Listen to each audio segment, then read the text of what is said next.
ಧರ್ಮ ಇರ ಕಡೆ ಸಿಹಿ ಇರುತ್ತೆ, ಕರ್ಮ ಇರ ಕಡೆ ಎಣ್ಣೆ ಕುಡಿಯೋಕ್ಕೆ ತಲೆ ತೆಗಿಯೋಕ್ಕೆ ಇರುತ್ತಾ ಇರೋದು ಈಗ ಜನರಸನು.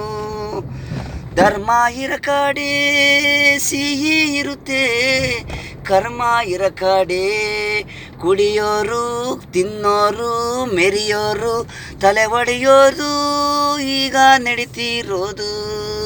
15ರಲ್ಲಿ ಮೆರೆದವನು 3 ದಿನ 100 ದಿನ ಇರಕ್ಕೆ ಅವನಿಗೆ ಬುಡಕೆ ಇಲ್ಲ ಜನ. ಧರ್ಮ ಅನ್ನೋನು ಸಿಹಿ, ತಾಳ್ಮೆ ಇರೋನು ಅನ್ನ ಹಾಕೋನು, ಎಲ್ಲಾದ್ರೂ ಅವನಿಗೆ ನೀರು ಅನ್ನ ಸಿಗೋದು. ಕರ್ಮ ಮಾಡೋರಿಗೆ ತಕ್ಷಣ ಚೆನ್ನಾಗಿರೋರು, ಈ ಕ್ರೇಜಿ ಸ್ಟಾರು ಬರೆದಿರೋದು ಈ ಸಾಂಗು.